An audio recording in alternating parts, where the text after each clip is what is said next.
আল্লাহ রাব্বুল আলামিন কোরআনুল কারীমের ভিতরে বিশ্ব মানবতার সফলতার জন্য যতগুলো ডিরেকশন দিয়েছেন, যতগুলো হেদায়েত দিয়েছেন, সেই হেদায়েতগুলোর ভিতরে রাসূল মকবুল সাল্লাল্লাহু আলাইহি সাল্লাম উম্মতে মুহাম্মাদিকে, তার উম্মতকে সফলতার সূর্য শিখরে, সফলতা সর্বোচ্চ শিখরে আরোহণ করাবার জন্য যতগুলো টিপস দিয়েছেন, যতগুলো বয়ান করেছেন, তার ভিতরে অন্যতম বয়ান কোরআন এবং হাদিসের। হে মানুষ, তুমি যদি সফলতা চাও দুনিয়া এবং আখিরাতে, তাহলে তোমার প্রথম কাজ হচ্ছে তাজকিয়ে নফস করা। এই তাজকিয়ে নফস কেমনে পয়দা হবে? মুজাহাদা করতে হবে। কার সাথে? শয়তানের সাথে। লড়াই করতে হবে কার সাথে? শয়তানের সাথে। দুটো শব্দ, সম্মানিত বড় ভাই আছেন, আরো আলেম আছেন, একই মাসদার থেকে নেয়া, একই ক্রিয়ামূল থেকে নেয়া দুটি শব্দ, জিহাদ এবং মুজাহাদা।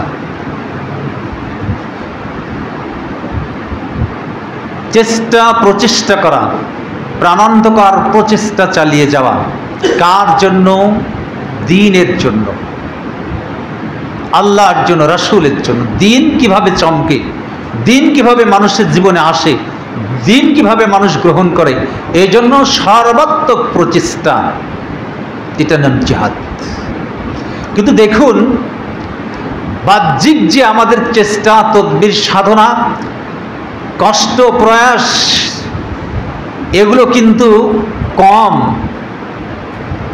আত্মার সাথে যে প্রতিনিয়ত জিহাদ করতে হবে, এটা কিন্তু বেশি।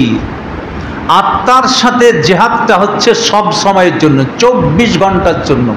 আর এক্সটার্নাল যে আমার চেষ্টা, তদবির, মুজাহাদা, এটা হচ্ছে কিছু সময়ের জন্য হলো বিরতি পড়ে। এই জন্য ওটা জিহাদ শব্দ কম। আর আত্মার সাথে যেহেতু 24 ঘন্টায় জিহাদের সাথে জড়িত থাকতে হয়, এর জন্য শব্দের ভিতরে বর্ণ সংখ্যা বেশি। মুজাহাদা, মুজাহাদা ছাড়া তাজকিয়া আসবে না। মুজাহাদা ছাড়া জাতি পরিশুদ্ধ হবে না। মুজাহাদা ছাড়া মানুষ পরিশুদ্ধ হবে না। আর মুজাহাদা করতে হবে সব সময়ের জন্য, সার্বক্ষণিক, সব সময়ের জন্য। শয়তানের সাথে মুজাহাদা যে যত করবে, তার আত্মা তত পরিশুদ্ধ হবে। আর যে যত আত্মাকে পরিশুদ্ধ করতে পারবে, রাসূল আল্লাহ সুবহানাহু ওয়া তাআলা বলছেন, আমার কথা না, দুনিয়ার কোনো মানুষের কথা না, আল্লাহ জাল্লা শানুহুর বয়ান, ঘোষণা, তাকিদের শব্দ ব্যবহার করা হয়েছে। কদ আফলাহা, অবশ্যই সে সফল হবে না, সফল হইয়া গিয়েছে। সুবহানাল্লাহ। মান তাযাক্কা, যে আত্মাকে পরিশুদ্ধ করেছে, পরিশুদ্ধি অবলম্বন করেছে, সে ইউজাক্কি, সাইউজাক্কি, অচিরেই সে সফল হবে। নো, এটা বলা হয়নি, বরং বলা হচ্ছে পরের শব্দ এবং দুটি শব্দই মাজির।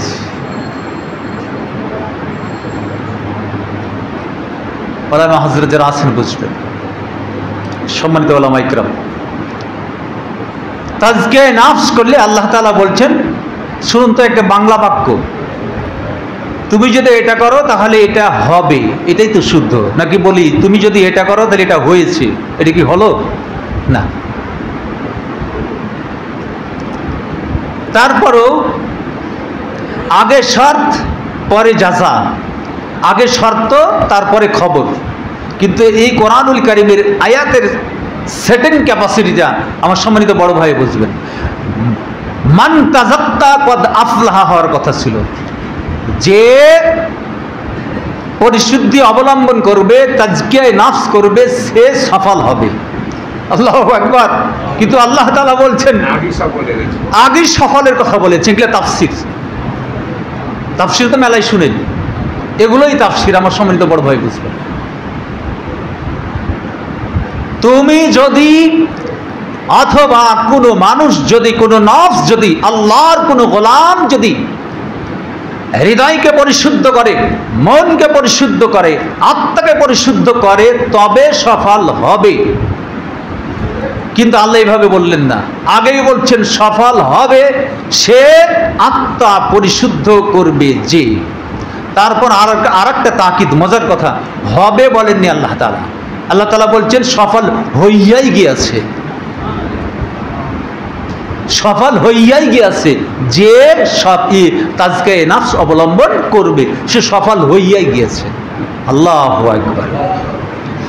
এখানে দুটো ভাষাগত এমফাসিস, তাকিদ, শব্দগত তাকিদ, উপস্থাপনাগত তাকিদ, ট্রিপল তাকিদ, ট্রিপল ফোর্স আয়াতের ভিতরে। আত-তাকদীম মা হাক্কুহু তাখির ইফিদুল হাসর ওয়া তাখসিস। যা পরে আনা দরকার এটা যদি আগে আনা হয় তাহলে তাফসীরের ভিতরে বলা হয়েছে এর দ্বারা হাসরের ফায়দা দেয়, তাখসিসের ফায়দা দেয়। ইয়াকা না'বুদু ওয়া ইয়াকা নাস্তাইন, আগেই বলছি তোমারই ইবাদত করি, ইবাদত করি তোমার না, তোমারই ইবাদত করি। ওটা থাক। সম্মানিত শ্রোতামণ্ডলী, বিনীত অনুরোধ করছি, তাহলে আমার আত্মা যদি পরিশুদ্ধ হয়, তাজকিয়ে নফস যদি আমি পরিশুদ্ধ করি, মানে তাজকিয়ে নফস যদি অবলম্বন করি, আমার মাইন্ড সেটআপ যদি ইসলাম, রাসূল, সুন্নাতের আলোকে হয়, দ্বীনের আলোকে হয়, আমার হৃদয় যদি ইসলামকে পূর্ণাঙ্গভাবে মেনে নেয় জীবনের প্রতিটি দিক এবং বিভাগে অঙ্গনে, এভাবে যদি আমি আমাকে আপনি আপনাকে পরিশুদ্ধ করতে পারি, তাহলে আল্লাহ রাব্বুল আলামিন সুবহানাহু আলহামদুলিল্লাহ বলে দিলেন আমার ওই গোলামেরা কদ আফলাহা, সফল হইয়াই গিয়েছে। আল্লাহু আকবার, সফল হইয়াই গিয়েছে। এখন প্রশ্ন আসতে পারে যে সফল হুজুর দুনিয়াতে না আখিরাতে? আল্লাহ এখানে তাকিদ দেননি, মুকাইয়াদ করেননি, বলেননি যে কদ আফলাহা মান কদ আফলাহা ফিদ দুনিয়া, অথবা বলেননি কদ আফলাহা ফিল আখিরাতি ফাকাদ মান তাযাক্কা। যে আত্মিক পরিশুদ্ধি, হৃদয়ের পরিশুদ্ধি, মাইন্ড সেটআপটা ইসলামের জন্য ফুললি সাবমিট করে দিল, সাবমিশন করে দিল আল্লাহ সুবহানাহু ওয়া তাআলার কাছে, এই লোকটা, এই গোলামটা, এই আল্লাহর বান্দাটা কি হবে? সফল হইয়া গিয়েছে। তো কোথায় আল্লাহ বলে দেননি, দুনিয়াতে না আখিরাতে, এটা উল্লেখ নাই। সব গ্যারেন্টি দিয়ে বলা হবে, তাফসীরের কথা দিয়ে বলা যাবে, অনেকগুলো তাফসীরের রেফারেন্স দিয়ে বলা যাবে। সময় নেই, সময় তো হয়ে গেল সম্ভবত। অনেক তাফসীরের রেফারেন্স দিয়ে বলা যাবে কদ আফলাহা ফিদ দুনিয়া ওয়াল আখিরাতে মান তাযাক্কা। আল্লাহু আকবার। যে তাজকিয়ে নফস করবে, আত্মাকে পরিশুদ্ধ করবে, হৃদয়কে ইসলামের আলোকে চাঙ্গা করবে, জীবনকে ইসলামের আলোকে পরিচালনা করবে, বাহ্যিকতার চাইতে আন্তরিকতাকে যারা প্রিফার করবে, তারজিহ দিবে। তো আমার যে বায়ান, আমি কি কোরআনের বাইরে কথা বলেছি? আমি কিন্তু নামাজ, রোজা, হজ, যাকাত কিছু বলিনি। আমার হৃদয়, আপনার হৃদয়কে পরিশুদ্ধের ব্যাপারে, পরিশুদ্ধির ব্যাপারে কোরআনের লাইটে, কোরআনের আলোকে কথা বলার চেষ্টা করছি। ফিকিরে নেন, জিকিরে রাখেন। সম্মানিত শ্রোতামণ্ডলী, তাহলে সফল হবে দুনিয়াতে বা আখিরাতে কারা? নিজের আত্মা, মন, দেহ, হৃদয়কে পরিশুদ্ধ করবে তা যারা।